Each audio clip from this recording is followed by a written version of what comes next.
baik semuanya. Assalamualaikum warahmatullahi wabarakatuh. Salam Om Swastiastu, Namo Buddhaya, salam kebajikan untuk kita semua. Oke, kembali lagi kita hadir di event yang rutin Apiari selenggarakan, dan kali ini spesial nih teman-teman. Event pada malam ini adalah kolaborasi antara Apiari Academy and Coworking dan juga BRIC nih teman-teman. Nah, kalau teman-teman banyak yang baru nih ya, aku lihat bergabung di event Apiari. Nah, Apiari adalah sebuah edutech dan juga ekosistem yang berfokus terhadap product management, dan juga BRIC adalah aplikasi berbasis financial teknologi yang ada di Indonesia. Nah, mungkin itu aja teman-teman, biar teman-teman yang baru juga yang belum tahu nih Apiari atau BRIC itu apa. Nah, teman-teman juga langsung aja ya bisa kepoin kita di sosial media, website maupun di LinkedIn nih teman-teman ya. Oke, nah pada malam kali ini kita akan membahas terkait data driven for decision making in fintech companies nih teman-teman ya. Nah, ini merupakan bahasan yang sangat menarik ya teman-teman pada malam kali ini, karena data driven ini adalah salah satu hot issue yang ada di dunia product management ya.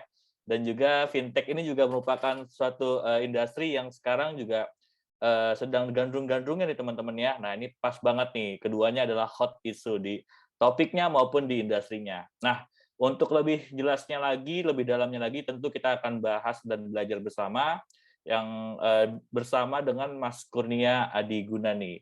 Beliau merupakan lead product manager dari BRIC nih ya. Oke, mungkin kita sapa dulu nih ya Mas Kurnianya. Halo Mas Kurnia. Halo Mas Revi, apa kabar Mas? Baik. Gimana Mas Kurnia juga kabarnya nih malam ini? Sehat, sehat Mas. Semoga yang lain juga sehat ya. Kalau lihat kurvanya Alhamdulillah. sih lagi landai. Iya ya, mudah-mudahan sehat semua teman-teman di sini ya, dan belajarnya juga bisa lebih semangat lagi nih. Oke, Mas Kurnia juga semangat ya buat belajarnya, kita sharing-sharingnya malam ini. Oke, yes. Jadi Mas Kurnia juga udah semangat. Teman-teman di sini kita nggak boleh kalah semangat ya sama Mas Kurnia nih ya. Oke, mungkin kita bisa langsung mulai nih teman-teman ya buat belajarnya. Kepada Mas Kurnia, dipersilakan. Oke, selamat malam teman-teman semua. Semoga semuanya sehat ya. Walaupun masih pandemi, tapi kalau ngelihat kurvanya sih udah mulai melandai gitu ya. Sekalian share screen, ngecek dulu semuanya kelihatan ya. Ada, Jadi, yes, kelihatan. ya, jadi tadi udah dimulai juga sama Mas Revi. Kalau kita hari ini mau bahas tentang data driven decision for fintech companies. Jadi data driven ini penting untuk product management ya. Dan kalau kita ngomong product management itu kan ininya panjang tuh prosesnya. Nah, jadi nanti kelihatan juga gimana data driven itu nggak cuma sekali dilakukan misalnya di awal, atau dilakukan misalnya di akhir, atau di tengah-tengah aja. Tapi beneran kenapa dibilang data driven itu karena memang decision making itu terjadi hampir di semua tahap, dan untuk decision making itu dibutuhkan data. Gitu. Jadi, dan nanti kita juga ada beberapa case study dari mayoritas dari fintech, cuma nanti ada beberapa juga dari industri lain buat perbandingan ya. Karena kan memang data driven decision making ini secara konsep sih mirip-mirip hampir di semua industri gitu. Nah, sebelum di sini mungkin kenalan dikit. Tadi mungkin udah dikenalin juga, gue Kurnia. Sekarang setahun terakhir sih lagi coba ngembangin BRIC ya dari awal waktu itu sebagai lead product manager. Jadi mungkin kalau teman-teman belum tahu BRIC itu apa, BRIC itu kita financial infrastructure. Jadi kita sediain semacam fintech enabler lah untuk teman-teman fintech kita di Southeast Asia, dan kita mulai dari Indonesia itu untuk democratize semua financial data gitu. Nah, di sini kita juga kemarin baru dapat funding, baru bulan lalu kita announce funding, seed funding di $8,5 juta gitu ya. Terus sebelum dari sini sih sekitar 5-6 tahun sebelumnya kerja sebagai product manager di beberapa industri, mungkin terutama di Grab waktu itu megang industri e-commerce dan industri fintech-nya gitu. Dan yang kedua adalah di Health di Halodoc gitu. Oke, hari ini mungkin tadi udah jelasin juga ada 3 ya topiknya. Kenapa kita harus memahami data di semua pengembangan produk, dan juga data driven untuk validasi prioritasin semua masalah yang dipecahkan. Dan yang ketiga adalah eksperimen ini penting, dan kenapa mereka penting untuk proses validasi dan evaluasi produk. Nah, tapi sebelum ke lebih detail, mungkin kita coba agak sedikit step back gitu ya, agak sedikit step back dan agak ngelihat lebih dari high level-nya. Kita berangkat dari basic, start with why. Mungkin kalau teman-teman pernah dengar juga, kalau Simon Sinek kan nyaraninnya start with why gitu. Kenapa sih perusahaan itu harus bangun produk in the first place? Gitu. Mungkin kita berangkat dari situ dulu. Nah, kalau kita ngomongin tentang bisnis, itu biasa selalu terdiri dari 2 entitas. Yang pertama itu bisnisnya sendiri, yang kedua itu customer. Customer ini tapi bisa macam-macam nih, bisa individu, bisa bisnis juga bisa, bisa B2C, B2B kan. Nah, masing-masing dari entitas ini tuh mereka punya value yang diinginkannya masing-masing gitu. Customer mereka punya permasalahannya sendiri, mereka punya kebutuhan, mereka punya keinginan gitu. Satu sisi lain, bisnis juga pasti butuh sesuatu untuk buat bisnis mereka itu sustainable. Nggak jauh-jauh biasanya dari profit. Atau tergantung dari stage bisnisnya, biasanya ada yang ngincar profit, ada yang masih ngincar mungkin di arah growth, ada yang ngincarnya mungkin di arah data dan lain sebagainya gitu. Tergantung dari bisnis goal-nya apa. Nah, sekarang pertanyaannya dari bisnis ini gimana nih cara kita ngonekin 2 entitas ini, ngawinin 2 entitas ini. Nah, disitulah produk masuk untuk filling the gap ini, filling gap di sini. Jadi produk ini kita buat untuk sebagai value dari customer untuk menyelesaikan masalah-masalahnya, untuk memenuhi semua keinginan-keinginannya. Kalau nanti dari customer ini semua masalah sudah terpenuhi, keinginannya sudah terfulfill, maka mereka akan mau gitu ya, dengan senang hati memberikan timbal balik. Timbal balik di sini apa? Mungkin kalau mayoritas sih uang ya, di transaksi gitu kan. Cuma tergantung industrinya juga, kalau kita ngomongin tentang Facebook, Gmail, produk-produk gratis gitu, mungkin timbal baliknya ada berupa data.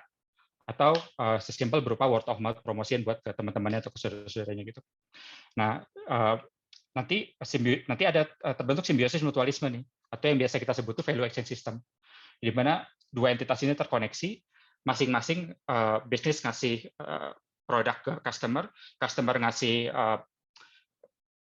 either itu money atau data promotion yang berguna untuk bisnisnya, dan semua ini akan terjadi nih value exchange system ini. Jadi kalau mau di-summarize, apa sih tugas sebagai product manager itu? Itu kalau mau di-summarize sedikit ya, berarti identify and decide feature and product, which is produk yang ada di sini, atau bisa service juga untuk beberapa industri gitu, yang akan menyelesaikan customer problems. Dan di saat yang bersamaan juga tentu karena ada timbal balik di sini untuk menyelesaikan business goals. Jadi kira-kira kalau mau disederhanain ini. Gitu. Nah, mungkin ada dua keyword yang bisa di-highlight di sini. Identify and decide. That's why kenapa sebagai product manager atau di product management itu all about decision making. Karena by the end of the day, 2 keyword ini gitu intinya. Identify and decide. Nah, untuk kita bisa sampai ke tahap ini, gimana caranya? Secara garis besar, product management itu ada 2 fase. Yang pertama itu fase product discovery, yang kedua itu fase product delivery. Bedanya apa sih? Nah, karena tadi kita tujuannya adalah untuk menyelesaikan masalah dari user gitu. Maka di product discovery adalah yang paling penting adalah kita nemuin dulu nih problem yang tepat apa sih yang mau kita selesaikan gitu, atau yang mau kita solve gitu ya. Nah, kalau nanti kita sudah berhasil menemukan problem yang tepat untuk resolve, baru kita masuk ke tahap kedua, product delivery, di mana dari problem-problem yang ada yang udah kita define gitu, gimana cara menyelesaikan itu in the right way. Nah, mungkin tapi malam ini kita dengan tema data driven ini gitu ya, mungkin kita lebih banyak fokus ke tahap pertama sih. Kenapa? Karena sebagus apapun produknya, sebagus apapun solusinya, kalau dia nggak menyelesaikan masalah yang tepat sama aja bohong. Cuma. Jadi makanya kenapa nanti ada mayoritasnya ada 4 tahap, dan nanti juga gue akan sedikit ke tahap kelima gitu ya, eksperimen. Karena di tahap ini nanti data itu penting banget untuk mastiin kita tuh benar-benar solving the right problem in the first place. Nah, tahap pertama apa? Kita mulai dari yang paling atas dulu.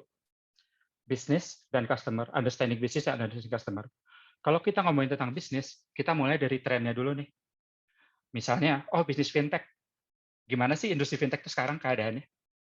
Karena kalau kita mengerti gimana keadaannya sekarang, kita jadi bisa tahu masalahnya apa nanti di sana gitu. Itu dari bisnisnya, dari industrinya dulu, level paling high-nya dulu.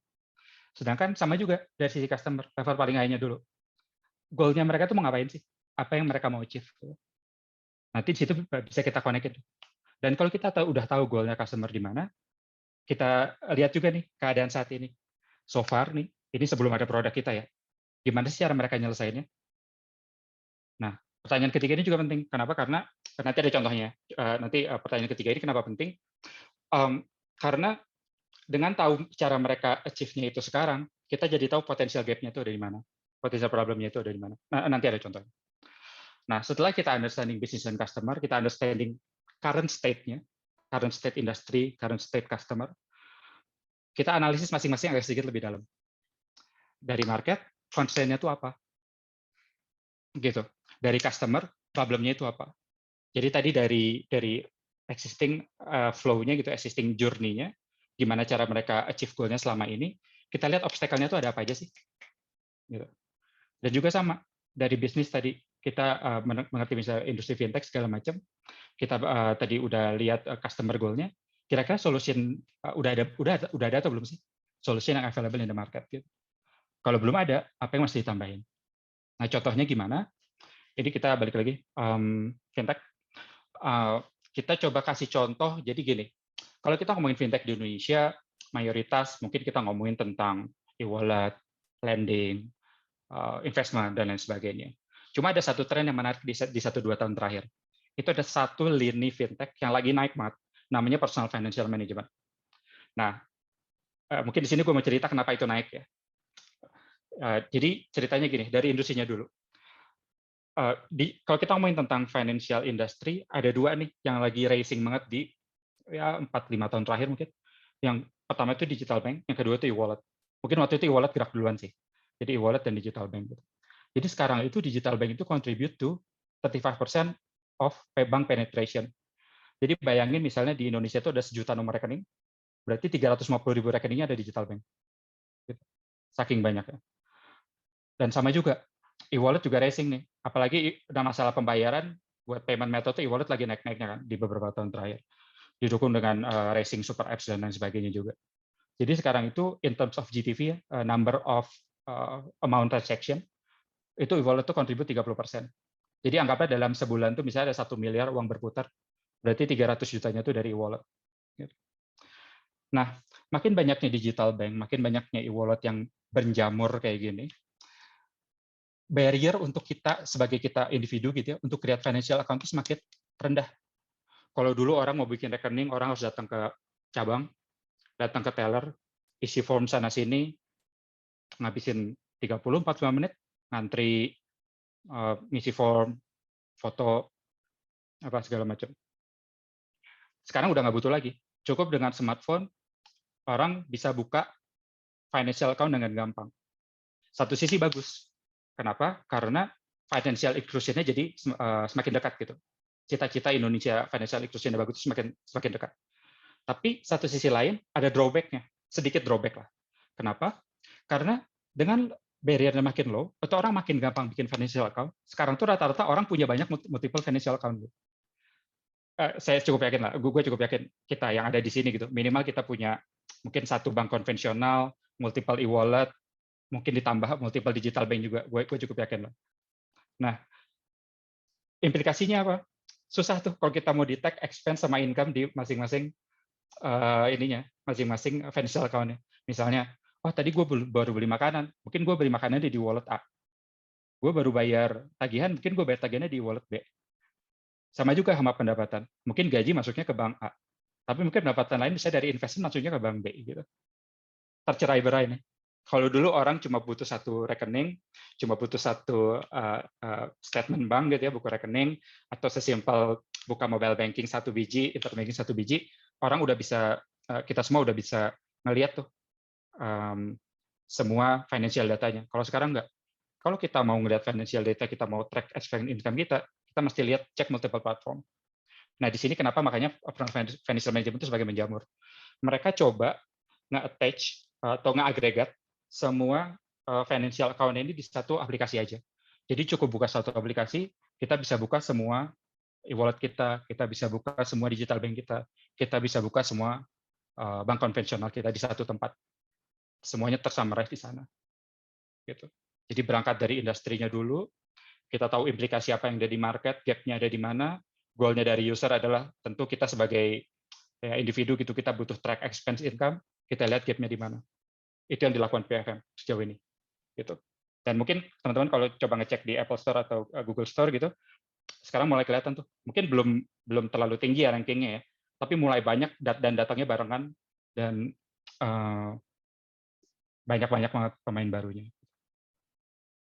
Nah, dari problem-problem tadi, itu kan tadi satu contoh analisis ya, tapi kenyataannya kan masih banyak, kalau kita ngelakuin analisis, ada banyak problem-problem yang bisa kita derive gitu kan. Nah, dari semua problem-problem ini, kita harus validasi ini. Kenapa? Karena ada dua pertanyaan penting. Yang pertama, benar nggak sih problemnya eksis gitu? Karena ini kan tadi kita based on analysis, hipotesis kan bentuknya. Hipotesis ini jelas butuh divalidasi. Benar nggak sih problemnya sesuai hipotesis kita? Beneran ada. Yang kedua, kalaupun ada, seberapa besar sih problemnya? Karena kalau kecil, mungkin nggak terlalu worth it buat dipecahin. Gitu. Nah, gimana cara validasi ini? Ada beberapa cara. Cuma mungkin di sini gue mau highlight dua yang paling basic gitu ya, dua yang paling inti. Yang pertama adalah dan yang paling penting adalah talk with customer.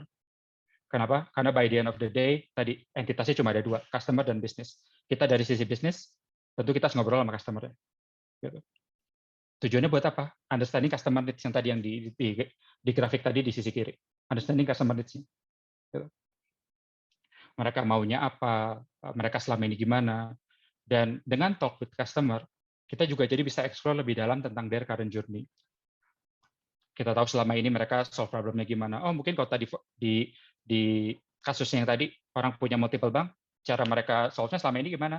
Oh ya udah, minimize, buka aplikasi satunya lagi, login, minimize lagi, buka aplikasi satunya lagi, repot. Belum lagi beberapa bank pasti ada yang auto logout karena demi security kan. Ditinggalin 5 detik idle, logout. Berarti kalau dia mau balik lagi mau ngitung-ngitung, mesti login ulang lagi. Wah, ribet gitu kan. Kita bisa ngerti tentang itu gitu. Jadi talk with customer. Yang kedua, yang tadi kan bentuknya datanya lebih kualitatif, walaupun memang lebih deep. Nah, yang kedua adalah mungkin dari sisi kuantitatif. Gimana kita get enough with data. Gitu. Nah, di sini bisa kita bagi dua nih. External source atau internal source. External source ini apa? Mungkin lebih cocok buat user-user kita yang nggak ada di ekosistem kita, dalam artian mungkin bukan user kita atau lain sebagainya. Gitu. Mungkin kita bisa lempar survei, tanya, misalnya kita memvalidasi orang punya berapa akun sih, gitu, atau akun apa sih yang paling banyak mereka punya, gitu. Itu kan bisa katanya lewat survei. Selain cara eksternal ini, kalau kita untuk gain insight gitu ya dari existing customer kita, bisa juga dari internal sources, analytical tools. Jadi kita pelajarin tuh gimana orang-orang ini berinteraksi di aplikasi kita, gimana orang-orang ini kita pelajarin berinteraksi di website-website kita, gitu. Ada beberapa contoh tools-nya, ini mungkin contoh aja yang terkenalnya gitu, yang dari Google, dan Mixpanel juga pemain terkenal. Tapi intinya sih ini buat nge-validate behavior dari user-user kita itu kalau untuk ngedetect behavior di dalam aplikasi kita. Contohnya apa? Paling gampang, mungkin gue belok dikit, contoh e-commerce. Gitu. E-commerce itu kan page-nya banyak. Dari mulai homepage, halaman katalog, halaman filter-filter barang, produk detailnya, payment, shipping, sampai checkout gitu kan. Nah, dengan analytical tools ini kita bisa cek tuh dari ujung ke ujung tuh total conversion rate-nya berapa, dan kalau rate-nya rendah, drop-nya tuh di mana sih? Kenapa kita identify itu penting? Karena kita jadi tahu masalahnya ada di mana. Karena tadi customer problem kan, all about the customer problem. Kalau ternyata misalnya, oh drop-nya tuh banyak di halaman shipping dibanding yang lain gitu ya, comparatively. Kita bisa deep dive di situ. Ada apa sih di halaman shipping? Kita cari tahu masalah di mana. Oh, mungkin masalahnya sesimpel di halaman shipping itu, contoh ya, dia masukin alamat, ongkirnya baru keluar tuh di situ. Dia baru sadar. Oh, ongkirnya ternyata gede nih, mahal, males gitu. Hal-hal kayak gini bisa kita deep dive lebih dalam kalau kita tahu problemnya tadi di mana. Makanya di sini mempelajari behavior juga menjadi penting gitu. Getting in love with data. Kita beneran secara garis besar dulu. nanti ketahuan satu sektor gitu, satu sektor itu kita lebih dive lagi, dan dilengkapi juga tadi dengan talk with customer. Gitu.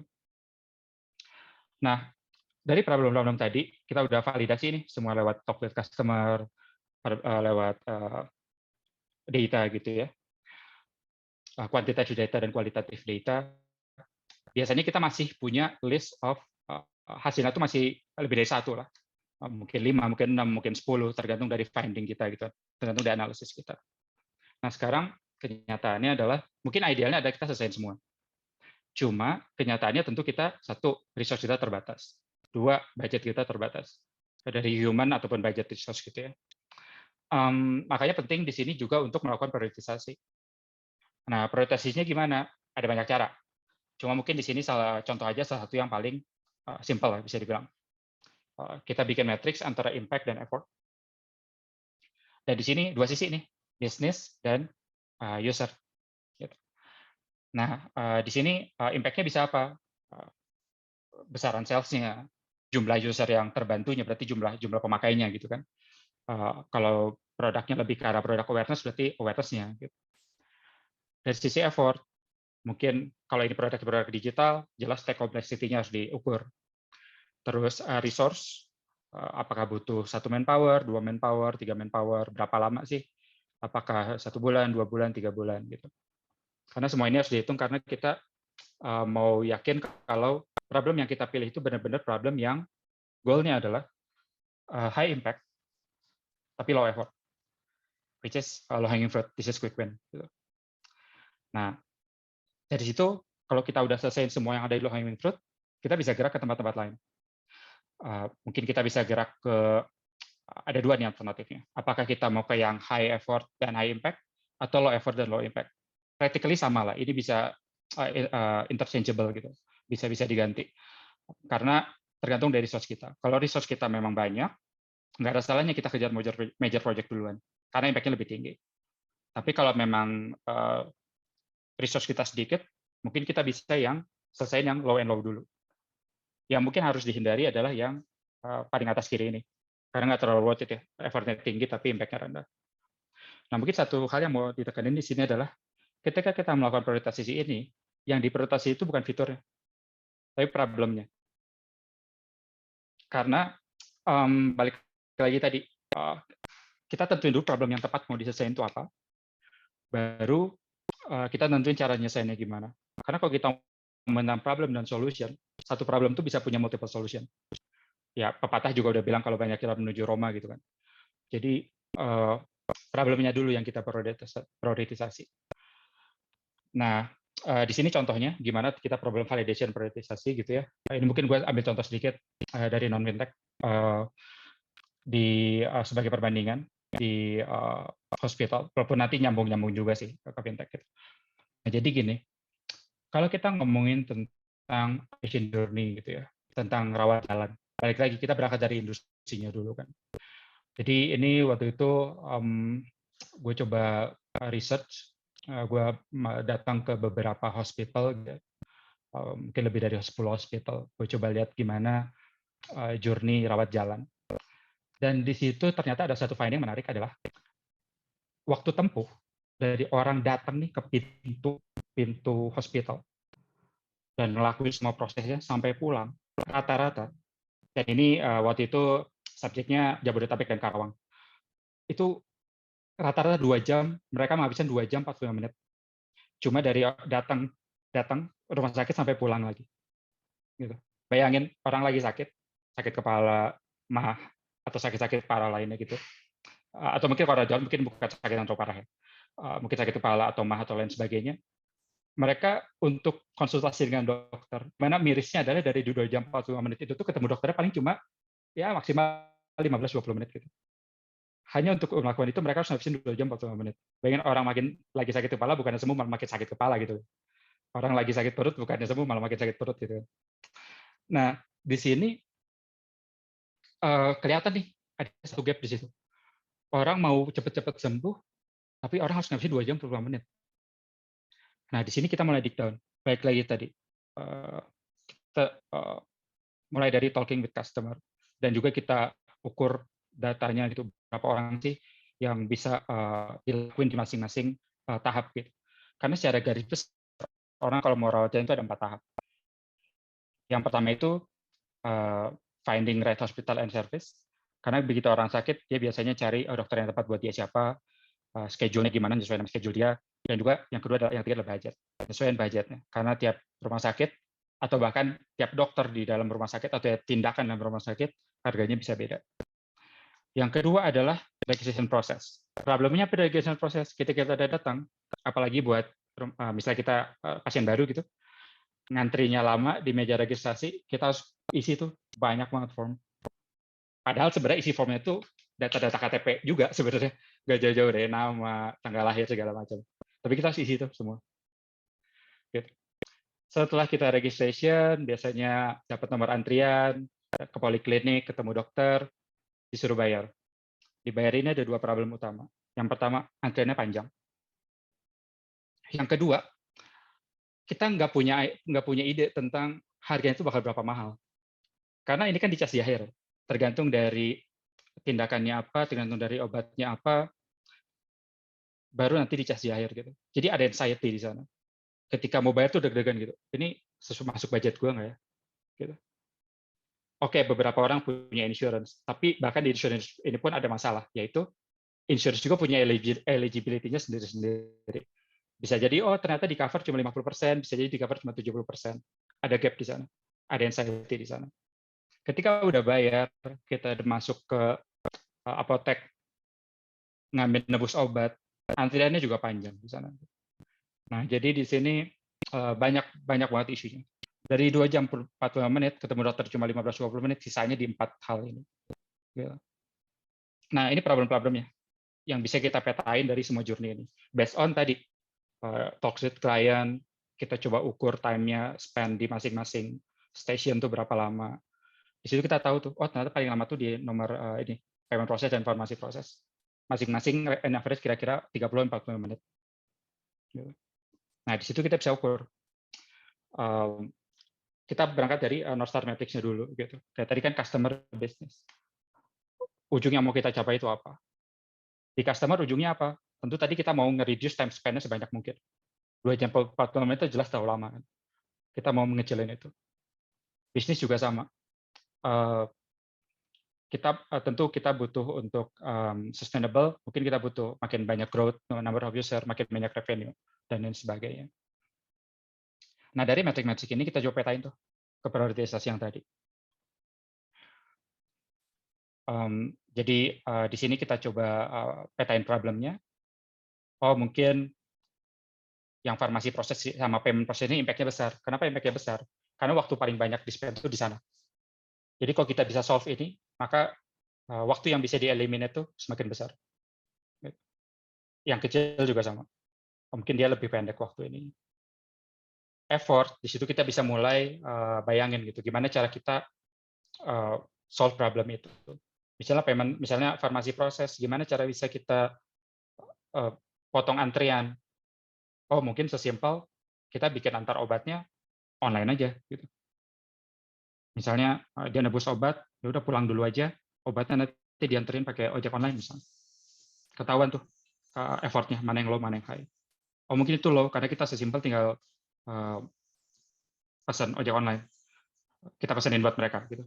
Tapi kalau atau pesan siap kurir apapun lah. Tapi kalau di payment process ini contohnya, oh mungkin kalau payment process tadi kita butuh kalkulasi biaya, mungkin kita butuh doing insurance eligibility checking, kita butuh motong itu, mungkin kita butuh interaksi dengan banyak fintech di sana gitu. Bisa banyak pemain insurance, bisa banyak pemain payment gitu. Mungkin effortnya agak lebih high dan lain sebagainya. Nah, dari pemetaan ini baru kita udah pilih kan. Kita ambil dari yang paling bawah dulu. Oh, ternyata problemnya yang paling bawah dulu. Terus kita gerak ke atas, kita gerak ke samping sini, baru terakhir mungkin bisa di-ignore atau bisa kita revisit cuma kalau 3 sisanya udah terselesaikan gitu. Nah, di sini kita udah tahu nih kalau kita tuh mau solve problem yang mana. Nah, sekarang pertanyaannya gimana cara solving problemnya in the right way.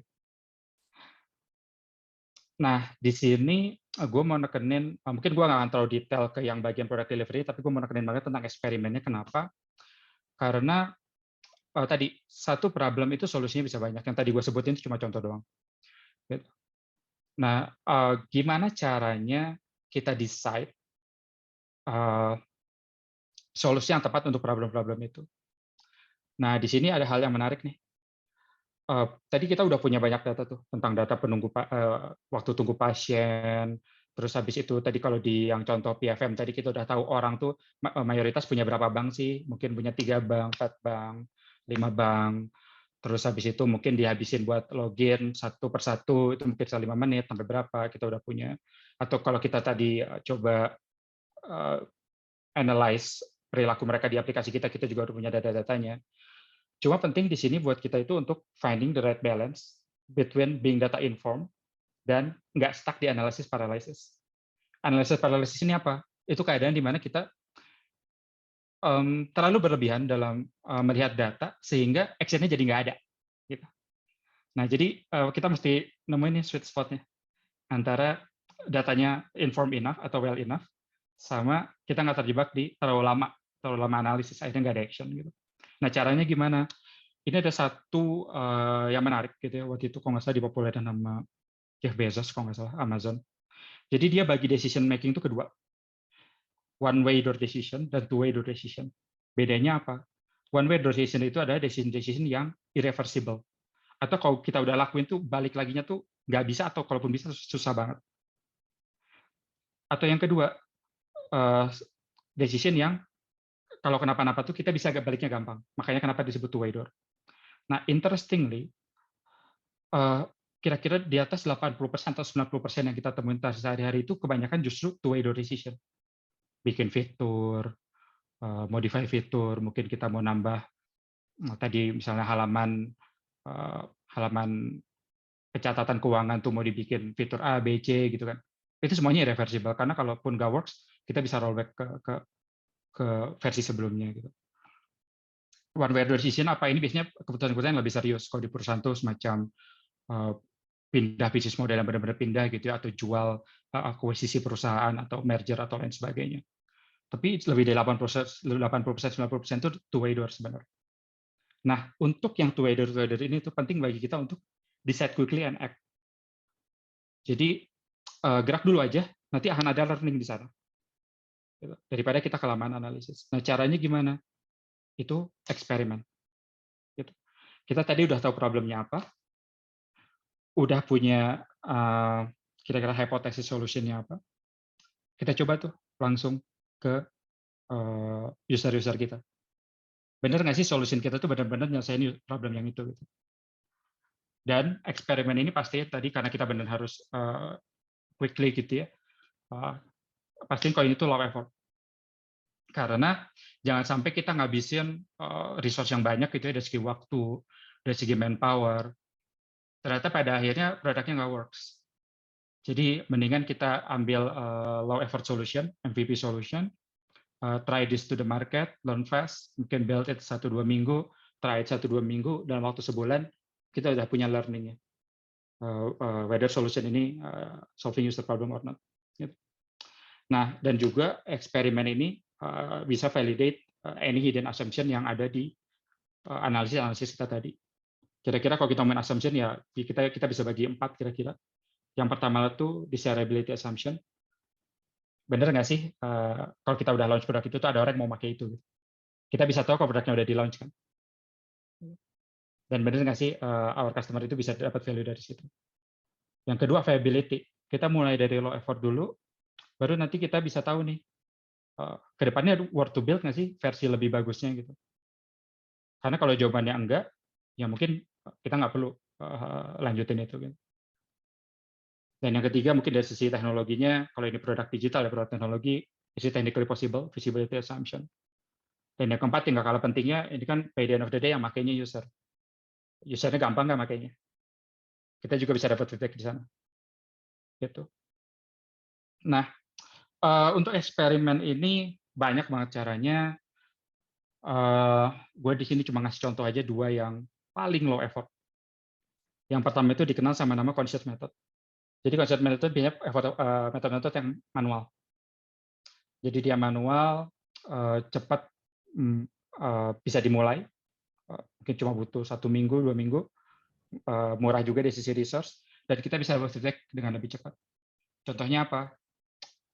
Ini kalau tadi contoh di yang tadi, mungkin tadi gue udah sebut juga di yang farmasi, ya udah mungkin tanpa perlu tech development bahkan, kita bisa datengin mereka, kita bisa bilang kalau, "Pak, Bu, kalau misalnya mau nggak nunggunya lama, gimana kalau kita pesenin ojek online?" Gitu. Nah, karena di sini kan biggest-nya tadi tentang waktu ya. Jadi kita, minta mereka tunggu aja di rumah, nanti obatnya otomatis udah nyampe rumah, kita pesenin, gitu. Nah, begitu, kita coba itu, kan cepet ya, itu nggak butuh, development apapun, itu hanya butuh mungkin 1, 2 manpower yang butuh on-site gitu, untuk nawarin itu di rumah sakit sebagai pilot. Dan di situ kita bisa belajar, jalan dulu 1 minggu, 2 minggu, bener nggak sih kalau kita nawarin itu banyak orang yang mau, gitu. Atau mereka merasa worry untuk itu, atau gimana gitu. Banyak belajar dari sana. Nanti ketika 2 minggu kita belajar, solusinya beneran banyak yang make, berarti kita bisa assume kalau oke, problem dan solusinya udah tervalidated. Kalau memang eh, mereka itu akan senang kalau misalnya waktu tunggunya lebih cepat, dan salah satu caranya adalah itu. Gitu. Nanti automate-nya gimana? Oh, mungkin automatic kita bisa bikin itu automate gitu, dalam artian bisa koneksi langsung mungkin dengan kurirnya atau lain sebagainya, seperti yang dilakukan oleh e-commerce misalnya. Nah, yang kedua, ini dikenal nama-nama Wizard of Oz. Jadi ini mungkin mirip sama yang tadi, tapi cuma ini agak semi manual. Nah, nggak manualnya di mana? Itu kita biasanya tetap bikin interface. Biasanya ini lebih cocok buat problem-problem yang memang sangat-sangat customer facing. Gitu. Jadi biasanya kita bikin satu front page gitu. Ini interface only, satu simple page. Bisa juga dikombin dengan A/B testing kalau mau. Karena kita pengen uji tadi kan usability-nya kan, mana sih yang bagus gitu. Itu tujuannya buat apa? Ini buat validate demand to broader audience. Karena kalau tadi cara manual itu mungkin lebih cocok buat tadi universe-nya itu lebih kecil ya. Tadi misalnya kita pilot di salah satu rumah sakit atau ke beberapa user gitu. Kalau di sini untuk validate demand untuk broader audience. Nah, contohnya apa? Jadi ini waktu itu gue ada contoh ketika gue punya produk P2P waktu itu. Dan kalau P2P itu mayoritas kan waktu itu kita mulai dari cash loan. Cash loan ini dalam artian kita ngasih cash keras gitu ya, uang keras yang kita kasih dalam amount tertentu. Nah, tapi kita mulai lihat nih si risk-nya itu dalam artian pengembaliannya itu mulai banyak problem. Dalam artian NPL-nya cukup tinggi lah. Jadi ada beberapa segmen tertentu. Waktu itu akhirnya kita tahu ada beberapa segmen tertentu yang memang NPL itu lebih tinggi dari yang lain. Makanya di sini juga kita mulai deep data gitu. Di situ kita tanya usernya. Jadi kita taruh satu form gitu di akhir aplikasinya adalah, oke, kalau kamu minjem uang, uangnya itu buat apa sih? Gitu. Nah, ternyata kita tahu kalau jawaban paling banyak ada tentang teknologi related, which is apa? Beli gadget. Berarti kita tahu di sana apa? Konsumtif. Gitu. Loan-nya ini konsumtif loan. Nah, di situ kita mikir, oke, kalau memang NPL-nya ini skor NPL paling bagus gitu ya, dikontribusi oleh orang-orang yang teknologi related dengan orang-orang yang memang mungkin kebutuhan ada kebutuhan gadget, gitu. Kenapa kita nggak bikin bukan cash loan, tapi bikin itu sebagai pay later untuk gadget misalnya. Nah, di sini kita bikin eksperimen lagi, balik lagi tadi validasi kan. Nanti di akhir, setelah formnya itu pengajuan selesai, kita bikin satu simple page baru lagi, selain yang tadi. Nah, di situ kita bikin apa ya, mini e-commerce kali ya.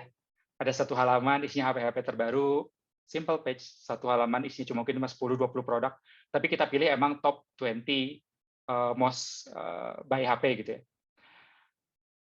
Terus buy HP, kira-kira kalau orang ke sana tuh lebih bagus nggak ininya skor NPL gitu. Nah, tapi itu kita beneran cuma karena ya, kita waktu itu fintech gitu, kita bukan e-commerce. Tentu kita nggak punya capability untuk proses barang, proses payment, proses shipping, dan lain sebagainya, kita nggak punya itu. Kita beneran satu simple page, begitu ada order yang masuk, itu ordernya masuk ke Google Form sebenarnya. Order masuk Google Form, di belakangnya ada orang tim operasional yang jadi dropshipper. Dia masuk ke e-commerce, terus habis itu dia pesenin produk yang sama untuk dikirim, dan dikirimnya pun kita manual banget kirimnya, untuk user-user kita. Di situ kita pengen validate, ada dua yang kita pengen validate. Yang pertama, kalau kita bikin pay letter buat HP, laku nggak sih? Itu yang pertama. Yang kedua, benar nggak hipotesis kita yang tadi, kalau NPL score dari orang-orang yang beli teknologi data itu lebih tinggi daripada yang lain. Dan akhirnya dua-dua itu terjawab. Research kita lebih tinggi untuk flow yang ini. Dan yang kedua, NPL-nya lebih bagus. Gitu. Nah, berarti situ problem solution udah validated. Tapi tentu ini nggak scalable. Kenapa? Karena bayangin, kalau misalnya sehari aja ada 1.000 atau berapa transaksi atau ribuan transaksi atau puluhan ribu transaksi, karena kita masih manual, kelabakan gitu kan, butuh berapa orang. Tapi di sini kita udah tahu kalau problem solution udah validated. Jadi kita mau automate itu bikin lebih automatic gitu ya. Risikonya itu jauh lebih kecil. Dibanding dari awal tanpa kita nanya usernya, tanpa kita bikin eksperimen tadi, kita langsung bikin pay letter. Dari cash loan langsung loncat ke pay letter. Risikonya tinggi. Bisa-bisa kita ngabisin 2-3 bulan, beberapa manpower, ternyata nggak ada yang pakai. Gitu. Nah, kayak gitu. Nah, nanti setelah produknya rilis, nggak selesai sampai di sana. Kita lihat tuh, gimana user interact dengan produk kita. Karena optimization ini harus jalan terus. Karena ketika kita nge-set satu problem, tadi kan problemnya ada banyak sebenarnya. Ketika kita nge-set satu problem yang paling penting, mungkin masih ada problem sisanya. Atau mungkin ada problem baru yang baru kita temuin setelahnya. Gitu. Apa yang bisa kita lakuin buat improve itu even better. Jadi nextnya internet optimasi ini jalan terus. Gitu. Ini cerita dikit aja sih tentang gimana data itu pentingnya, data driven. Dan ini adalah waktu itu satu cerita yang terkenal dari Netflix. Jadi dia itu kan dulu mulai dari rental DVD ya. Jadi dulu tuh ada rental DVD terkenal namanya Blockbuster. Tapi nah ini bagusnya mereka tuh. Jadi mereka tuh coba tanya ngobrol sama user gitu. Kira-kira gap-nya tuh ada di mana dari pemain besarnya ini. Dan ternyata waktu itu ada ketahuan kalau misalnya anggapnya kita minjam DVD nggak tahu 10.000 gitu. Ternyata pada akhirnya tuh orang-orang ini tuh bayar tuh bisa jadi sampai 20.000 atau 30.000, bisa jadi 2 kali lipat sampai 3 kali lipat. Kenapa? Karena si Blockbuster ini tuh cuma ada di si pemain gede ini tuh cuma ada di kalau di kita di mall-mall gitulah. Cuma ada di pusat pembelanjaan. Mungkin orang setelah nonton terlalu effort buat balikin ke sana atau terlalu malas. Akhirnya ada denda keterlambatan. Jadi yang bikin denda keterlambatan itu lebih tinggi daripada biaya rental DVD-nya itu sendiri. Nyelesain masalah itu gimana? Mereka bikin rental DVD on demand yang dikirim langsung ke alamat. Alamat lengkap dengan perangko balasan. Jadi ketika mereka udah selesai nonton, mereka tinggal tempel tuh perangko balasan, kirim ulang, selesai gitu. Effortnya lebih kecil. Akhirnya Netflix ini waktu itu bisa jadi market tertinggi gitu ya, market share tertinggi di usaha DVD ini, rental DVD. Nah, tapi mereka nggak selesai sampai di sana juga. Mereka mulai ngelihat nih industrinya. Tadi kan kita salah satu yang di Indonesia ada industri kan. Mereka lihat kalau industri internet ini tuh makin lama makin bagus, makin lama makin kencang, gitu. Speed internet. Dan mereka mulai mikir, oke, nantinya orang kalau udah makin punya internet yang makin kencang gitu, internet yang makin cepat, pasti orang nggak mau lagi nonton DVD. Karena ribet kan, butuh DVD fisiknya, butuh DVD player ya, butuh connected ke TV atau laptop atau segala macam. Kalau internet cepat ya mungkin tinggal streaming. Akhirnya waktu itu mereka bahkan karena mereka percaya dengan ini dan dengan validasi mereka lihat industrinya gimana, usernya gimana, mereka bahkan kanibal bisnisnya sendiri. Mereka bikin streaming platform yang sebenarnya bakal bikin DVD rentalnya mati gitu sebenarnya. Tapi itu ternyata terbukti langkah yang tepat. Mereka streaming, jadi leader di market share juga. Tapi di situ mereka juga mulai mikir lagi, kalau katalog-katalog film mereka, itu kebanyakan mereka beli dari production house yang lain. mungkin mereka beli dari Marvel, mungkin mereka beli dari HBO, mungkin mereka beli dari yang lain-lain, gitu. Dan mereka mulai ngelihat kalau eh, film-film ini tuh eh, datanya mulai skewed gitu ya. Jadi yang paling laku tuh rata-rata justru film-film yang original kayak gini gitu, original Marvel, original HBO. Terus itu mereka mulai mikir, ini kalau nanti suatu saat, waktu itu belum ada Disney Plus, HBO Go segala macam ya. Kalau suatu saat Disney bikin Disney Plus, bikin streamingnya sendiri atau HBO bikin streamingnya sendiri, pasti film-film ini bakal ditarik. Kalau film ini ditarik, pasti mereka akan kehabisan user gitu. Nah makanya waktu itu mereka nggak berhenti puas sampai di sini, mereka continue improvement terus, mereka bikin PH sendiri sebenarnya gitu, bikin original series sendiri. Kira-kira kayak gitu. Jadi ini contoh never stop improvement ya, continuous improvement. Nah, mungkin kalau di summary dikit, jadi tadi kan kita berangkat dari customer goals dulu, terus problemnya apa aja. Satu problem tuh bisa punya banyak multiple solution, dan dari solution ini nggak semuanya juga bisa jadi solution yang tepat. Tahunya dari mana? Kita butuh eksperimen gitu. Di semua tahap-tahap ini gitu. Itu tadi gimana pentingnya kita analyze dalamannya gitu, analyze datanya gimana. Karena penting bagi kita itu untuk fokus ke decision making tentang solving problem yang tepatnya dulu, instead of langsung loncat ke solution-nya. Karena by the end of the day ya kita bukan feature factory kan.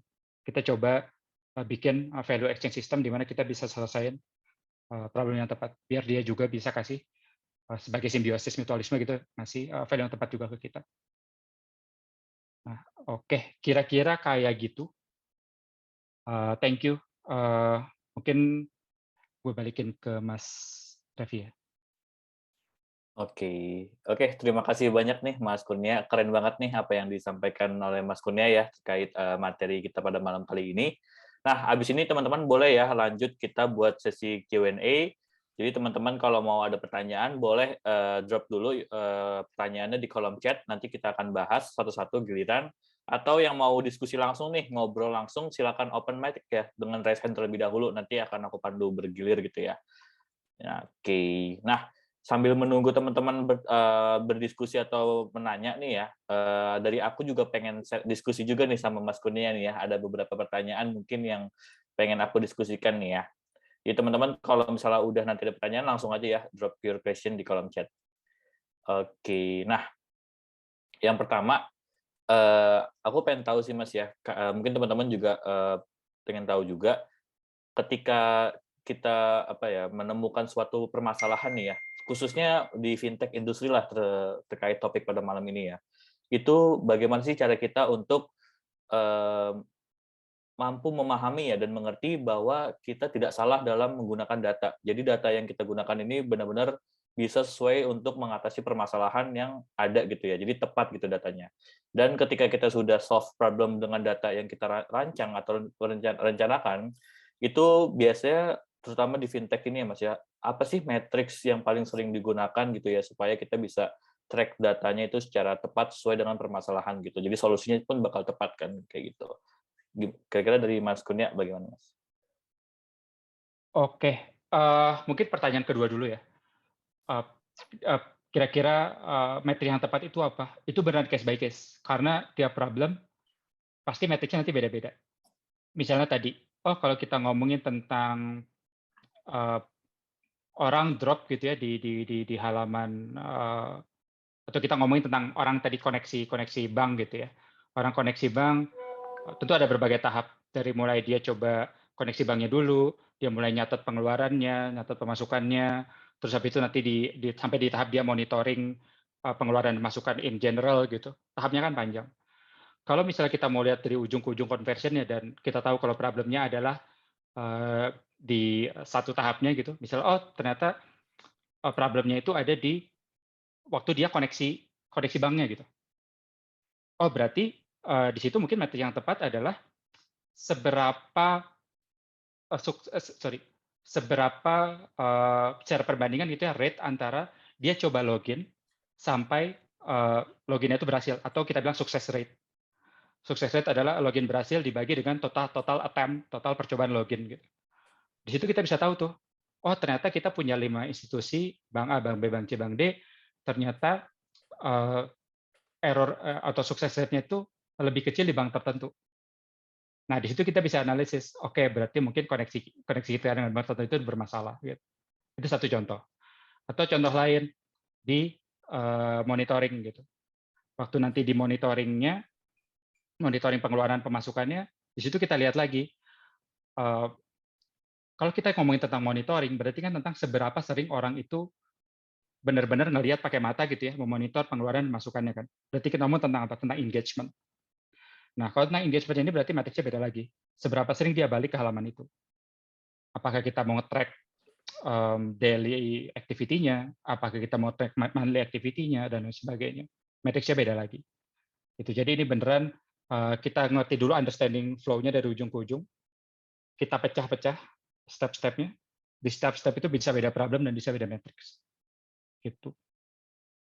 Oke, itu buat pertanyaan gue. Tadi pertanyaan pertamanya, maaf. Ya.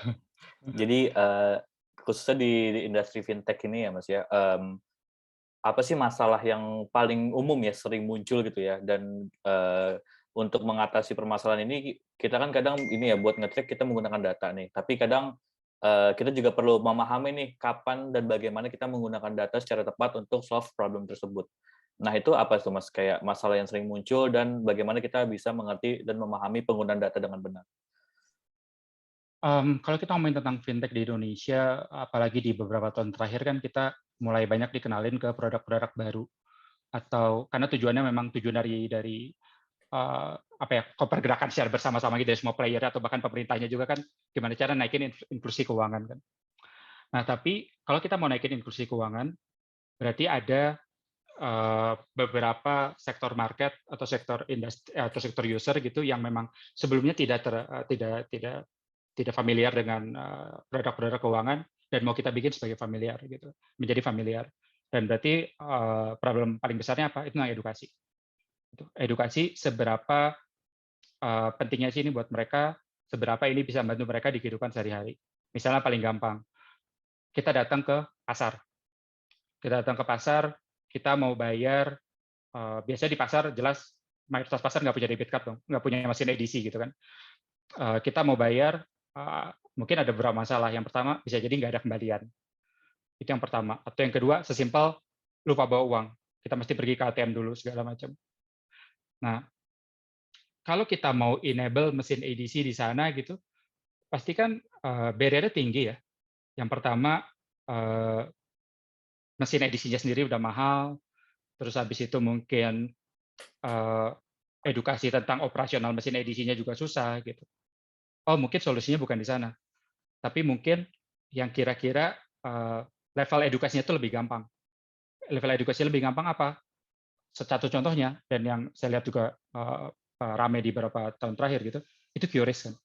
Kenapa QRIS itu lebih gampang dari sisi edukasi daripada edisi?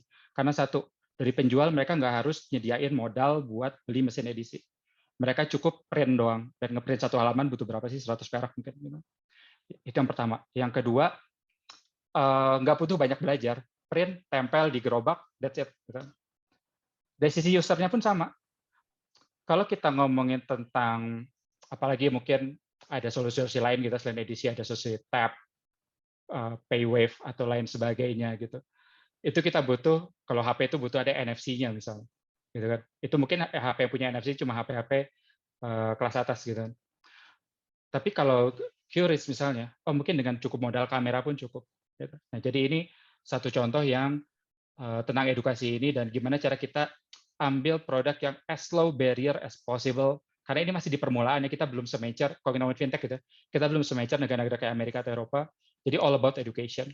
Dan tadi kalau kita data apa yang tepat, memang by the end of the day itu nggak ada jaminan data apa yang paling tepat. Makanya tadi gue nakalin banget adalah kombinasi antara kualitatif, which is talk with customer yang langsung. Kalau tadi di kasus digitalize pasar gitu, ya ngomong-ngobrol langsung sama pelaku pasarnya, penjualnya, pembelinya gitu. Terus habis itu kombinasi dengan tadi data kuantitatif juga, kita understand tadi penetrasi mesin edisi gimana, mungkin kita bisa lihat dari sektor harganya segala macam. Dan yang kedua, eksperimen. Kita tahu itu tepat atau enggak gimana By the end of the day memang harus dicoba, harus eksperimen. Makanya kenapa tadi eksperimen itu jadi penting dan penting buat mulai ini dengan cepat. Mungkin kita bisa simpel ya udah kita kasih aja tuh kertas isinya QRIS gitu ke mereka, mereka tempel, kita lihat adaptasinya kayak gimana gitu. Jadi emang emang harus kayak gitu sih. Oke. Oke, thank you Mas Kurnia. Nah, mungkin ini juga lanjut ya dari pertanyaan pertama. Nah, dari pengalaman Mas Kurnia sendiri nih, kira-kira tools apa sih yang biasanya digunakan nih Mas Kurnia untuk nge-track ketika lagi melakukan data tracking gitu ya? Dan juga bagaimana cara menyampaikan data yang dipunya ini ke tim lain nih atau stakeholder di dalam tim produk untuk menjadi action? Oke, kalau ngomong tools sih sebenarnya banyak banget ya tools di luar sana, dan mungkin kalau kita coba sederhanain, biasanya kalau kita ngomongin apalagi konteksnya produk digital nggak jauh-jauh dari website dan apps kan, nggak jauh-jauh dari itulah. Dan biasanya di website ini kita ada beberapa banyak pemain lah buat bantuin kita untuk nge-track. Dari mulai nge-track sesimpel, oh button apa sih yang paling sering diklik, atau halaman apa sih yang paling sering dikunjungin gitu. Contohnya apa? Google punya, beberapa pemain gede lain juga punya gitu. Atau sesimpel dari satu halaman tertentu, kan gini, satu halaman tuh bayangin ada mungkin di atasnya ada tab, di tengahnya ada gambar, mungkin ada artikel, ada segala macam. Bisa aja orangnya tuh nggak ngeklik, bisa aja orangnya tuh nggak pindah page, tapi dia tuh scroll-scroll gitu kan. Mungkin dari atas ke bawah, mungkin kalau di atas dia ngelihat tentang harganya, gambar produknya. Kalau di bawah dia ngelihat tentang harganya gitu-gitu. Mungkin kita bisa track juga tuh pergerakan orang tuh eyeball-nya tuh kemana gitu. Atau bisa sering kita namanya itu heat map. Paling sering di scroll tuh yang mana sih? Paling sering diklik di kursornya tuh diarahin kemana sih? Apakah ke gambarnya atau ke informasi harganya misalnya gitu. Di mobile juga sama. Mungkin kita bisa banyak juga pemainnya. Yang free banyak, open source, Google bahkan punya open source sendiri. Yang berbayar tadi kayak Mixpanel itu juga banyak. Tapi intinya sama, kita nge-track misalnya button apa yang paling sering diklik, fitur apa yang paling sering dipakai, halaman apa yang paling sering dikunjungin, dan sebagainya. Gitu sih, kira-kira. Oke, terima kasih Mas Kurnia ya. Oke, sekali lagi aku ada satu pertanyaan lagi nih. Jadi sebelum itu mau ingetin lagi teman-teman ya, kita masih panjang nih, ada sampai 20.30. Jadi kalau ada mau pertanyaan, silakan ya, langsung aja drop your question di kolom chat. Oke, ini udah ada 2 ya. Silakan ya teman-teman yang lain ya. Oke, ini pertanyaan terakhir ya dari aku ya. Ini juga pengalaman dari Mas Kurnia nih, kita bahas sedikit nih ya. Bentar. Nah, Mas Kurnia kan udah pernah nih ya di bidang health ya, waktu itu di Halodoc ya kalau nggak salah ya, dan transportation juga di Grab gitu kan ya. Nah, apa sih bedanya untuk decision making di industri-industri itu dibandingkan yang sekarang nih di fintech gitu? Oke, pertanyaan bagus. Jadi tadi sebenarnya sempat gua bahas juga kalau sebenarnya sama sih, mirip gitu. Mmm, Gimana kita mulai dari problemnya dulu dan kita analyze problemnya dan kita coba prioritisasi problemnya dengan data ini kan. Cuma mungkin satu yang, mmm, sangat beda adalah, basis user-nya itu sendiri ya, gitu. Kalau kita ngomongin tentang transportasi, basis-nya itu luas banget, nggak terkungkung di, satu, apa sih, segmen market tertentu. Kalau kita ngomongin tentang health, itu dia, biasanya tuh lebih sempit. Kenapa lebih sempit? Karena satu, nggak semua orang itu, eee, apa ya, yang paling pertama deh, nggak semua orang itu sakit tiap hari, itu satu. Terus yang kedua itu, nggak semua orang itu, eee, apa ya, tingkat tingkat kepedulian dengan kesehatan itu beda-beda. Ada orang yang sakit kepala, dia cuma butuh minum Panadol, that's it. Ada orang yang kalau sakit kepala butuh langsung ke dokter. Beda-beda behavior. Gitu. Jadi di sini ada beberapa konsep gitu ya, ada beberapa data yang jadi nggak berlaku. Contoh, kalau orang transportasi kita bisa dengan gampang hitung retention rate. Retention rate itu adalah seberapa sering orang balik ke platform kita. Karena kenapa? Karena transportasi simpel, orang tiap hari juga transport. Ini sebelum COVID ya. Orang tiap hari transport gitu. Tiap hari mungkin ke kantor. Dari kantor balik lagi ke rumah. Kalau misalnya orang itu nggak balik besok, atau nggak pakai fitur lagi besok, atau nggak pakai fiturnya lagi lusa, berarti something wrong in that gitu kan. Retention rate-nya rendah. Tapi kalau di health, orang ke dokter hari ini, mungkin orang baru ke dokter lagi tahun depan, gitu kan. Jadi konsep retention rate jadi nggak berlaku di situ. Jadi mungkin bedanya di situ sih. Jadi konsepnya mirip, hanya memang detailnya itu ada beberapa yang bisa dipakai di A tapi nggak bisa dipakai di B karena nature basis usernya itu beda. Kira-kira kayak gitu sih. Oke, terima kasih Mas Kurnia, cukup tercerahkan nih ya. Oke, nah habis ini kita lanjut nih ke pertanyaan yang ada yang sudah masuk nih dari teman-teman ya. Nah, tapi sebelum itu aku mau ingetin juga teman-teman bisa untuk mengisi polling ya yang akan kita launch nih di layar teman-teman semua. Jadi tinggal isi aja, tapi teman-teman kita bisa sambil lanjut juga untuk sesi Q&A-nya ya. Jadi sambil kita lanjut sesi Q&A, teman-teman juga bisa sambil isi polling-nya ya. Oke, sebentar ya.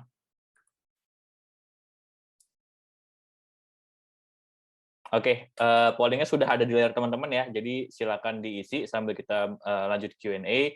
Harapannya polling ini juga bisa teman-teman isi agar Apiari terus bisa melakukan pembenahan ya dan improve untuk memberikan pelayanan terbaik buat teman-teman semua. Oke, yuk kita lanjut ya ke pertanyaan yang ada di kolom chat. Yang pertama dari Muhammad Fauzi nih ya. Oke, bagaimana berpacu dengan waktu ketika data driven butuh waktu, namun ada fitur yang sudah harus naik nih, bisa karena demand user maupun push dari atasan. Oke, pertanyaan bagus dan ini klasik problem banget ya. Maksudnya ini kejadian literally di mana-mana dan kejadian hampir di setiap saat gitu. Cuma mungkin di sini gue balik lagi ke arah tadi penekanan tentang gimana cara kita nemu sweet spot antara data driven dan analisis paralysis gitu kan. Nah, gimana cara kita nyelesainnya adalah fitur itu kan namanya fitur tuh nggak pernah perfect gitu. Nggak pernah kita bisa bilang fitur tuh 100% selesai.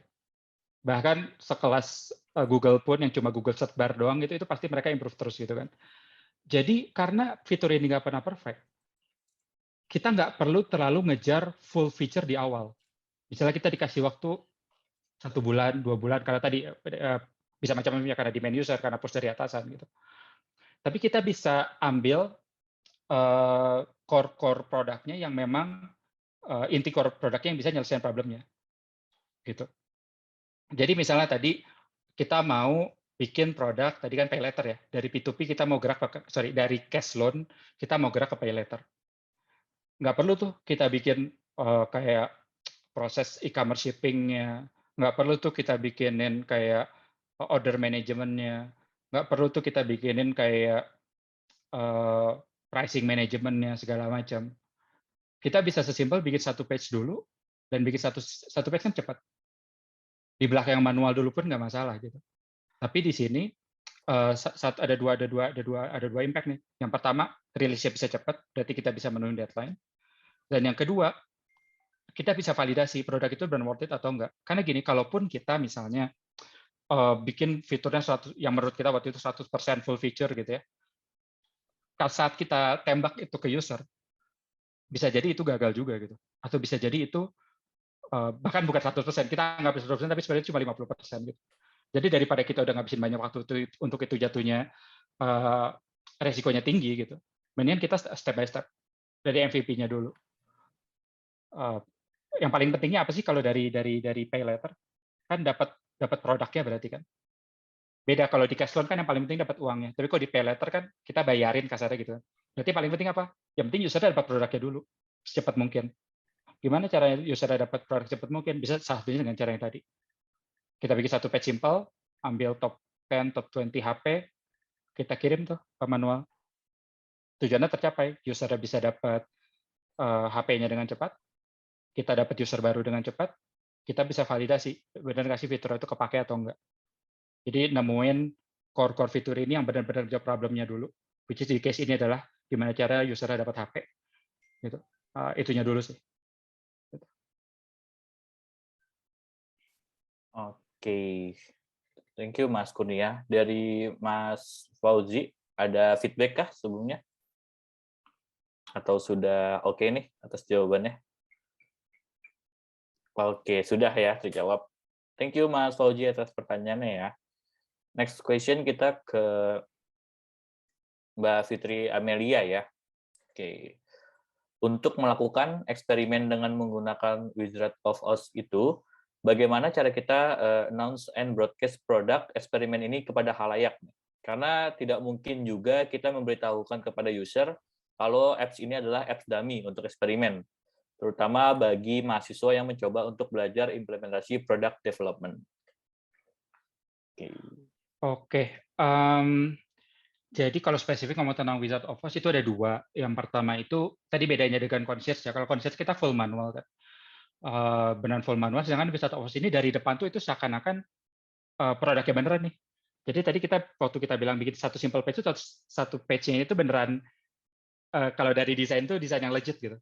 Bayangin e-commerce ada halaman produknya, ada fotonya, ada harganya, ada requirement-nya, deskripsi barangnya, dan lain sebagainya.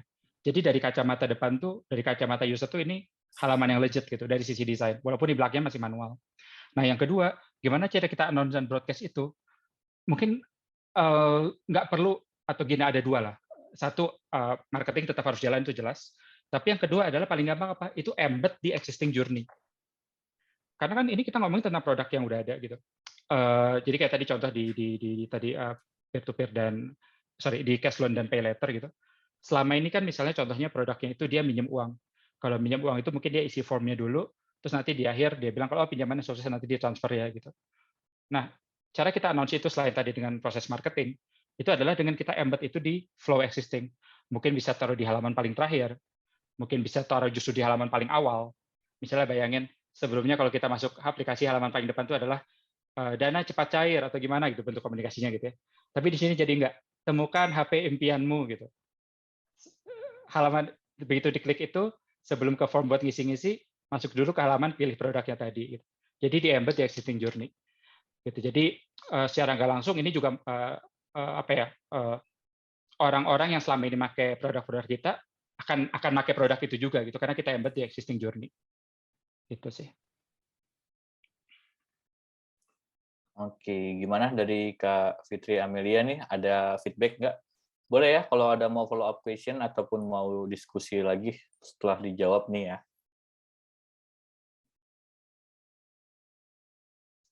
Oke, sudah cukup jelas nih ya dari Kak Fitri ya. Oke, terima kasih Kak Fitri Amelia atas pertanyaannya ya. Oke, next kita ke pertanyaan dari Mas Ihsan Maul Muafa ya. Oke. Oke, teman-teman silakan ya mau ingetin lagi nih kita masih sampai 20.30, masih panjang waktunya. Jadi jangan sia-siakan kesempatan ini ya buat kita bisa ngobrol-ngobrol, bertanya ataupun kalau mau diskusi gitu ya Mas ya, punya opini atau pendapat, boleh mungkin ya Mas ya diskusi bareng Mas Kurnia nih ya. Gitu. Oke. Oke, itu ya teman-teman. Jadi silakan drop your question ataupun dari tadi juga belum ada yang ini ya raise hand untuk open mic nih. Boleh banget nih dengerin suara teman-teman semua nih yang ada di sini ya. Oke, kita lanjut dulu ya ke pertanyaan dari Mas Ihsan. Oke. Bagaimana mengambil keputusan ketika hasil identifikasi problem menunjukkan customer membutuhkan fitur A, namun dari segi bisnis tidak terlalu menguntungkan? Perlukah melakukan kajian problem ulang atau solusi seperti apa yang sebaiknya diambil? Oke, ya pertanyaan bagus nih. Jadi problemnya udah jelas, mungkin tapi dari sisi bisnis kita belum nemu nih cara yang nguntunginnya gimana. Mungkin satu prinsip yang ada di sini tuh cara kita monetize produk kita tuh caranya banyak gitu. Nggak cuma satu cara. Jadi ketika di saat itu kita ngerasa kalau oke bisnisnya nggak ada direct related ke cara kita monetize sekarang, tapi bisa jadi ada cara monetize yang lainnya gitu. Contoh paling gampang apa? Itu mungkin kita kasih contoh satu produk ride hailing kali ya, gitu. Di mana di ride hailing ini dia ada fitur buat misalnya buat pesan makanan, gitu. Dia buat pesan makanan dan di dalam pesan makanan itu biasanya ada kategori-kategori itu, kategori A, B, C, D, E, F, G. Sebenarnya si kategori-kategori A, B, C, D, E, F, G itu kan ini ya, ada banyak cara untuk kategori itu kan. Bisa kategori dari sisi apa sih? Bukan genre, jenis makanannya apa gitu ya. Mungkin makanan Jepang, mungkin makanan Indonesia, segala macam. Tapi juga bisa dengan cara-cara lainnya gitu. Nah, di sini kita ngomongin tentang customer problem, mungkin kebutuhan dia tentang kategorisasi itu adalah untuk nemuin produk yang makanan yang dia pengen makan tuh dengan lebih cepat gitu kan.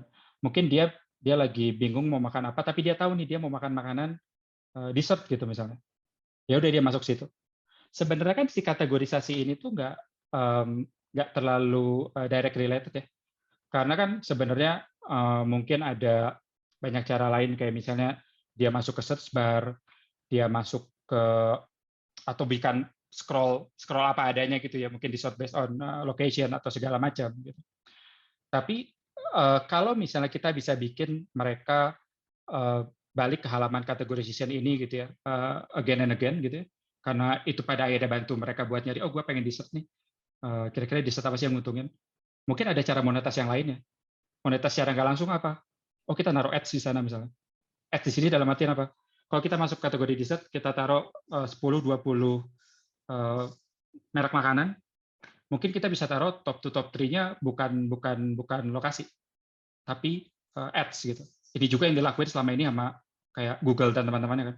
Yang mereka taruh di atas tuh mungkin bukan yang paling relevan, tapi ada faktor berbayarnya juga. Tapi yang penting adalah gimana kita yakinin kalau user itu benar-benar pakai produk itu, benar-benar terbantu dengan produk itu. Dalam artian kalau di kasus makanan di sini adalah dia nemu makanan yang dia pengenin gitu. Masalah monetize bisa mengikuti di belakang. Karena sebenarnya gini, by the end of the day ujungnya tetap sama. Kalau kita ngomongin tentang North Star Metrics ya, walaupun North Star Metrics tentang revenue, itu bisa kita cabang-cabangin ke yang lainnya juga. Bisa dari ads, bisa dari service fee, bisa dari order fee, bisa dari yang lain-lain. Tapi ujungnya tetap sama, ujungnya tetap revenue. Gitu. Tinggal gimana cara dapat revenue ini masih bisa kita tweak nih, tergantung dari sikonnya, tergantung dari behavior. Kira-kira gitu sih. Jadi problemnya dulu, bisnis, kita bisa lakuin analisis ulang lah, dan monetize, kalau emang produknya udah banyak dipakai, biasanya monetize lebih gampang. Oke. Oke, bagaimana dari Mas Ihsan? Atau apakah sudah cukup atau ada follow up question lagi nih? Berarti dari segi prioritasi usernya lebih di atas ya dibandingkan value bisnisnya. Iya, usernya dulu. Karena problemnya tersolve dulu, baru mereka mau ngasih feedback ke kita kan, baik itu berupa uang atau berupa yang lain. Oke. Terima kasih. Oke, terima kasih Mas Ihsan atas pertanyaannya ya. Oke, next kita ke pertanyaan dari Mbak Dia Syakara ya. Nah, jika diberi kesempatan nih untuk mengembangkan suatu platform, sebelum menentukan platform spesifik seperti website atau mobile apps, apa aja sih yang perlu dipertimbangkan, approach apa saja yang akan Mas Kurnia ambil? Oke, pertanyaan bagus. Jadi platform kan cuma tools ya, dan sebenarnya bisa diganti apapun. Jadi sebenarnya approach apa yang akan diambil adalah kita tadi berangkat dari customer problem-nya, berangkat dari customer journey-nya, kita lihat segampang apa kita bisa substitute existing journey dia dengan solusi dari kita gitu. Tadi misalnya yang kita mesenin obat kayak begitu ya, buat nganterin obat ke rumahnya pasien gitu. Kalau di journey mereka datang ke rumah sakit terus mereka pulang, mungkin apps bukan jawaban yang tepat. Masa dia datang ke farmasi, dia harus download apps-nya dulu? Atau masa dia harus buka website dulu? Kan mungkin bukan itu gitu.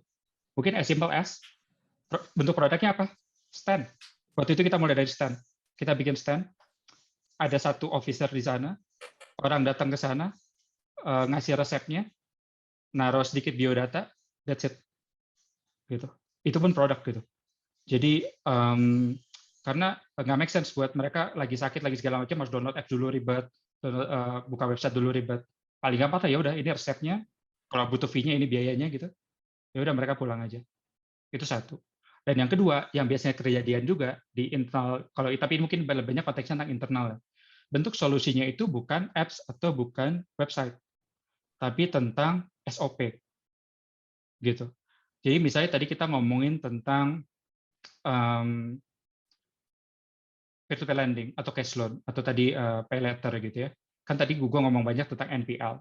Kalau kita ngomong tentang NPL berarti adalah sebagus apa sih kredit modeling yang kita punya biar kita bisa ngepredik NPL-nya itu kan. Nah di sini mungkin kalau kita mau problemnya adalah mau ningkatin mau bagusin skor NPL gitu, mungkin bukan tentang fiturnya yang ada dalam apps-nya, mungkin bukan fitur tentang dalam website-nya, tapi sesimpel gimana caranya analis kita, kredit analis kita ya yang ada di perusahaan kita itu bisa analisis customer profile itu lebih gampang. Oh mungkin kalau kita tahu dari mereka gitu, berdasarkan input dari mereka, ternyata mereka itu pedulinya dengan income, atau mereka pedulinya itu tentang orang ini kerja atau enggak sih, gitu. Atau pedulinya adalah orang ini punya pinjaman lain enggak sih, jangan sampai dia tutup lubang gali lubang gitu. Kalau emang skor-skor itu yang diutamain nama kredit analis kita, mungkin kita bisa sesimpel highlight skor-skor itu ke analis kita gitu. Jadi bayangin ketika aplikasinya masuk dari berbagai macam biodata gitu, 3 ini yang kita highlight. Kita bikin SOP bareng-bareng kalau kita peduli dengan 3 itu aja gitu. Atau yang lain misalnya tadi misalnya yang tentang kirim obat gitu ya. Mungkin ketika kita nawarin ke pasien, mungkin beberapa pasien ada yang reluctant. Dalam artian, benar nggak sih nanti obatnya ditawarin? Gitu. Mungkin jawaban solusinya adalah tadi stand-nya itu kita taruh di tempat yang sangat dekat dengan misalnya kasirnya rumah sakit, atau kita taruh di tempat paling dekat dengan apoteknya rumah sakit, atau kerja sama dengan rumah sakit, si banner stand-nya itu bukan cuma tentang aplikasi kita, tapi juga dengan nama rumah sakit, jadi ceritanya official partner gitu kan. Mungkin trust issue-nya jadi bisa terselesaikan. Nah gini-gini nih, dan ini buat di aplikasinya jauh lebih cepat sebenarnya, gitu kan. Nah jadi ini salah satu contoh yang solusi itu nggak melulu tentang teknologi, walaupun kalau di produk digital mayoritas tetap teknologi ya. Tapi kadang-kadang where to start atau how to start itu nggak melulu kita mulai dari apps atau web. Bisa kita mulai dari hal yang sesimpel as possible, yang bisa di embed ke existing journey, dan kita validasi segala macamnya dulu, usage-nya dan penggunaannya dan segala macam. Kira-kira kayak gitu. Oke, bagaimana dari Mbak Dia? Atau ada tanggapan? Atau sudah cukup? Wah, makasih ya Mas. Jadi lebih enlighten aja sih, karena sempat suatu hari ada study case, terus milih personanya tuh. Halo, Mbak Dia, unmute ya? Iya, halo. Udah ini, halo, tes. Tadi udah kedengeran, Mbak. Tadi sempat keputuskah atau emang nggak kedengeran sama sekali? Maaf. Ke unmute, Mbak Dia. Oh iya, oke.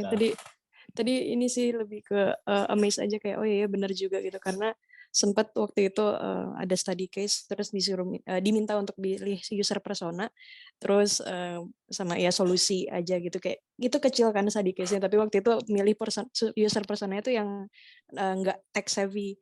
Nah waktu itu tuh sempat struggling aja kita, kelompok aku milihnya tuh balik lagi ke teknologi.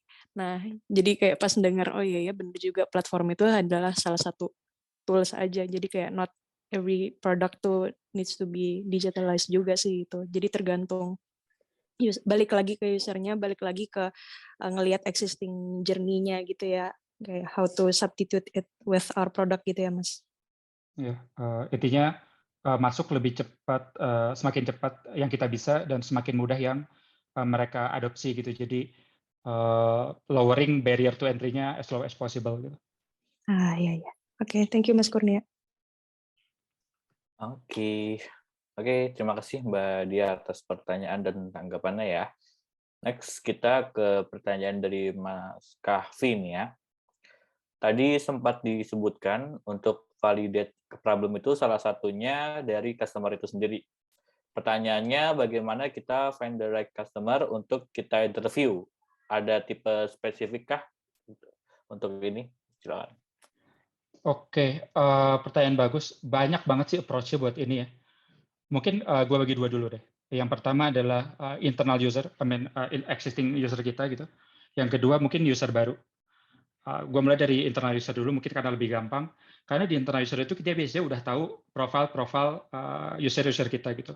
Baik itu dari sisi demografiknya, baik itu dari sisi behavior-nya. Jadi contoh tadi kalau kita ngomongin tentang kita mau pindah dari cash loan ke pay later gitu, ketika kita tahu kalau orang-orang ini tertarik dengan teknologi gitu, ya udah kita bisa fokus tuh ngomong dengan usernya. Ada orang-orang yang benar di form itu tuh ngisi kalau dia tuh tertarik dengan teknologi gitu. Bisa fokus ke sana. Dari behavior udah kita kunci, udah kita ambil fokusnya gitu, fokus ke situ. Atau kalau misalnya tadi contoh yang e-commerce, dropnya di halaman tertentu, di situ juga kita bisa analyze kan. User-user kita mana aja sih yang dropnya tuh banyak di situ gitu. Kita bisa fokus ke memang user-user yang ngelakuin drop itu dibanding user secara general. Kalau di internal bisa lebih gampang kayak gitu. Atau misalnya kalau kita mau naikin harga atau mau ngecilin harga atau gimana gitu, itu juga kita bisa detect dari behavior-nya. Oh, misalnya kalau mau naikin harga satu produk itu ya, biasanya kita jual sekitar 20.000 atau 30.000, kita mau naikin ke 40.000 gitu. Mungkin kita bisa detect fokusin ke user-user yang memang biasa spending-nya tuh di berarti kan kalau di sini basket size-nya kecil ya. Basket size-nya sekitar di 23 ribuan. Kita bisa ambil irisannya orang-orang yang seperti itu, kita tanya orang kayak gitu gitu. Nah, tapi kalau di external user mungkin agak lebih lebar ya. Karena tadi misalnya tentang kita mau mastiin tentang perilaku user manage multiple financial account gitu. Nah, kita nggak punya tuh data-datanya di internal kita karena ini belum jadi user kita gitu kan. Mungkin paling gampang adalah dengan kita divide by persona. Persona gini gimana? Kalau kita ngomongin tentang orang punya multiple banks, dan nanti di backup dengan data juga pastikan yang punya multiple banks ini nggak jauh-jauh dari ini ya usia produktif ya, dari mungkin apa sih kalau sekarang Gen Z milenial lah, nggak jauh-jauh lah gitu kan, Gen Z milenial gitu. Jadi kayak gitu, dan kita bisa ngambil tuh perwakilannya dari kelompok usia tertentu, mungkin dari Gen Z-nya ada, dari milenialnya ada, dari pekerjaannya. Oh, kita ambil yang misalnya ada perwakilan dari pekerja swasta di teknologi, ada kita ambil dari pekerja swasta di finansial, ada yang dari non finansial dengan asumsi kok mungkin kalau non finansial ini bisa jadi bantu kita untuk dapat insight dari yang non tech savvy gitu atau non financial savvy gitu. Atau kita juga bisa ambil dari based on kota gitu, mungkin dari kota yang besar, kota menengah, kota kecil gitu. Jadi perwakilan-perwakilan ini sih biasanya. Dan biasanya sampling gini tuh biasanya cukup karena kita punya perwakilan dari masing-masing demografiknya atau dari masing-masing personanya gitu. Biasanya. Jadi masing-masing itu ada suaranya, kita bisa tahu oh orang yang profilnya kayak gini, personanya kayak gini, dia problem dan user dunia kayak gini loh. Nanti yang lain beda lagi dikit, yang lain beda lagi dikit. Nanti dari masing-masing kita ambil tuh persamaannya gimana, ambil benang merahnya, ambil perbedaannya gimana. Kita bisa juga analyze, oh kalau ternyata tadi hipotesis tentang orang punya multiple bank itu benar nih, banyak kejadian memang di kota-kota besar misalnya, atau benar memang kejadian di orang-orang yang mungkin relatif lebih muda misalnya, kayak gitu-gitu sih. Jadi slicing dan selecting gitu. Oke. Gimana dari Mas Kavi? Apa ada tanggapan? Atau sudah cukup? Oke, sudah cukup ya. Alright. Oke. Mau mengingatkan juga nih teman-teman yang mengisi polling masih 50% nih ya. Jadi bagi yang belum, yuk bisa diisi ya pollingnya sebentar aja buat kita bisa dapat masukan nih dari teman-teman agar kita bisa improve terus ya program-program Apiari ke depannya kayak gitu. Oke. Nah, mungkin ini sudah di penghujung waktu juga ya, tapi aku ada sedikit pertanyaan penutup mungkin ya, sebelum kita lanjut ke closing dan juga foto bersama nih sama Mas Kurnia ya. Nah, di sini pengen tanya sih ya tentang break nih ya, yang mungkin teman-teman juga pengen tahu juga ya, masih kepo tentang break gitu ya. Boleh cerita nih Mas Kurnia, value yang diberikan Brick nih untuk product managers, dan kenapa Brick itu bisa dikatakan game changer buat para startup di Indonesia gitu. Oke, jadi gini, mungkin gue mulai dari atas dulu ya. Kalau kita ngomongin tentang financial API, itu bisa terdiri dari 3. Yang pertama itu financial data, yang kedua itu financial payment, yang ketiga itu banking as a service. Banking as a service itu apa? Itu tuh kayak sesimpel kita mau buka rekening secara otomatis, mungkin kita bikin kredit secara otomatis, kita ngajuin kredit secara otomatis, gitu-gitu. Nah, jadi secara garis besar ada 3 ini. Cuma kebetulan memang karena infrastructure related gitu ya, mungkin di Indonesia masih agak baru. Indonesia mayoritas masih di 2 yang pertama, financial data dan juga financial payment. Nah, sekarang pertanyaannya adalah gimana caranya ngonekin dari user-user ini ke aplikasi-aplikasi yang kita punya. Butuh backbone di sana, butuh infrastructure. Bisa tadi contoh yang PFM tadi ya.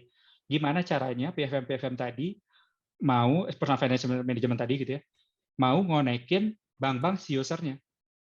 Berarti kan dia harus punya koneksi sama banknya kan. Mungkin bank A, bank B, bank C gitu. E-wallet A, e-wallet B, e-wallet C.